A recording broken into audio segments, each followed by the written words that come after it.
Police department కేవలం తెలుగుదేశం తొత్తులాగా వ్యవహరించేటటువంటి కార్యక్రమానికి వాళ్ళ దిగజారిపోయింది.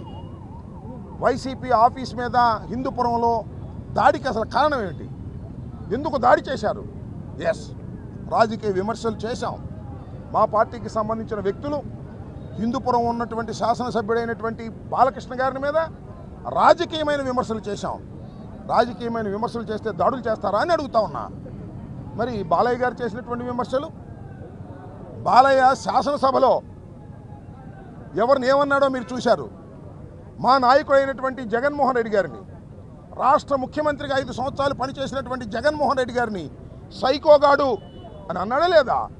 అంతేకాదు, చిరంజీవిని, సినిమా అగ్రనటుడిని, ఒకప్పుడు రాజకీయ పార్టీ పెట్టి కేంద్రంలో మంత్రిగా చేసినటువంటి చిరంజీవి గారిని ఎలా మాట్లాడాడు అవమానకరంగా?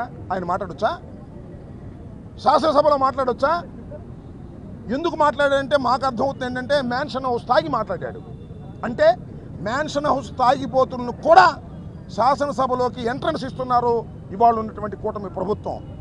బాలయ్య గారు అయితే ఇష్టం వచ్చినట్టుగా అప్రజాస్వామికంగా శాసనసభలో ఏదైనా మాట్లాడచ్చు. ఇంతవరకు క్షమాపణ కోరలేదు. ఇంతవరకు రికార్డ్స్ నుంచి తొలగించమని బాలయ్య గారు అడగలేదు. తొలగిస్తున్నామని స్పీకర్ చెప్పలేదు. ఇది తప్పని ఆయన ముఖ్యమంత్రి చెప్పలేదు. ఇంత దారుణంగా బాలయ్య వ్యాఖ్యలు చేస్తే అదేమో మంచిది, అదేమో ఎప్రిషబుల్. కానీ రాజకీయ విమర్శ, స్థానికంగా ఉన్నటువంటి మా నాయకులు రాజకీయ విమర్శ చేస్తే మా ఆఫీస్ మీద పడి పగలగొట్టేస్తారా? ఇది న్యాయమా? ఇది ధర్మమా? పోలీస్ యంత్రాంగం కళ్ళప్పగించి చూస్తుంటుందా? దీనికి సమాధానం చెప్పవలసినటువంటి బాధ్యత ఈ ప్రభుత్వానికి ఉంది. నేను తక్షణమే డిమాండ్ చేస్తున్నాను. ఆయన ఎన్టీ రామారావు గారి కుమారుడు కావచ్చు, సినీ నటుడు కావచ్చు, లేదు చంద్రబాబు నాయుడు గారికి బావమరిది కావచ్చు, లేదా లోకేష్కి మామ కావచ్చు, ఎవరైనా సరే తాగి మాట్లాడేటటువంటి ఆ బాలయ్య తక్షణమే క్షమాపణ చెప్పాలి. నెంబర్ 1, జగన్మోహన్ రెడ్డి గారికి క్షమాపణ చెప్పాలి. అదేవిధంగా హిందూపురంలో రెచ్చగొట్టి దాడి చేసినందుకు బాలయ్య క్షమాపణ చెప్పాలి. చిరంజీవి గారికి క్షమాపణ చెబుతాడు లేదో మాకు తెలియదు. అది ఆయన కూటమిలో ఉండేవాళ్ళు చూసుకోమనండి. ఈ రెండింటికి తక్షణమే సమాధానం చెప్పాలి, తక్షణమే క్షమాపణ చెప్పాలి.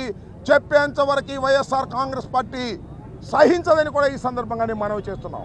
దాన్ని దృష్టిలో పెట్టుకుని ఈ రోజున మేము ఒక నిరసనని ఇక్కడ వ్యక్తం చేయడానికి ప్రయత్నం చేశాం.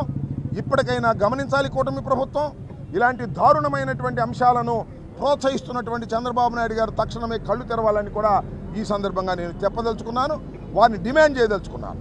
రాష్ట్రంలో లక్షల కోట్ల పెట్టుబడి పెడతారని చెప్పేసి ఒక పక్క తెలుగుదేశం పార్టీ చెబుతుంది, మీరేమో విధ్వంసం చేస్తున్నారని మీరు అంటున్నారు. ఏమనుకోవాలి? ఒకసారి చంద్రబాబు నాయుడు గారు ఉన్నప్పుడు కూడా ఇలాగే సమ్మిట్ పెట్టాడు. ఎక్కడ? విశాఖపట్నంలోనే. ఒకసారి పేపర్లు తిరిగేయండి, అప్పుడు ఏ స్టేట్మెంట్స్ ఉంటాయి, ఈనాళ్ళు ఏ హెడ్డింగ్లు ఉంటాయి, ఏముండవు, కొత్త ఏముండవు. ఏమొచ్చినాయప్ప?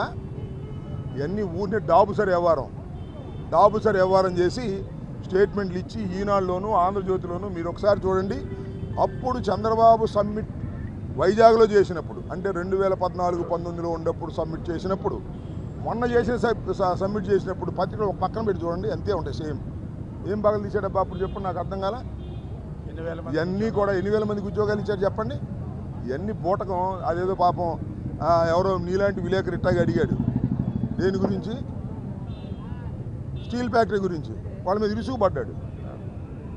ఉద్యోగాలు ఊరిని ఇస్తారా? తిని కూర్చుంటే ఇస్తారా? ఏంది నాకు అర్థం కాల. అసహనం అంటే చేయలేక, సమస్య పరిష్కరించలేక కార్మికుల మీద, విలేకరుల మీద అధికారం ఉంది కదా అని ఇష్టం వచ్చినట్టుగా చంద్రబాబు మాట్లాడుతున్నాడు. దాన్ని మీరు గమనించండి. పెట్టుబడులు తీసుకొచ్చేదంతా బూటకం. ఈనాడు ఆంధ్రజ్యోతిలో మెయిన్ హెడ్డింగ్లకి పరిమితం. వాస్తవాలు మాత్రం అవి కావు. రాబోయే కాలంలో మీడియా చూస్తారని కూడా ఈ సందర్భంగా చెప్పదచ్చు.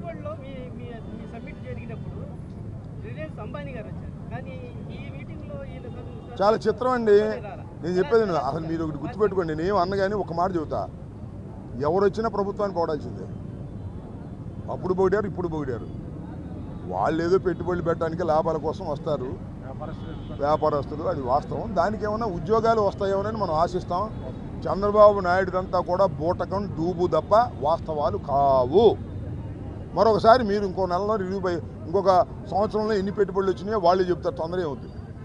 అంతా డాబు డూబు. ఓకే,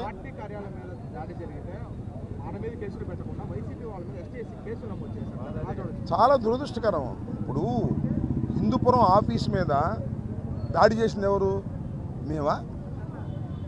లేకపోతే ఎవరన్నా దుండగులా? ఏమన్నా అన్నోన్ పర్సన్సా?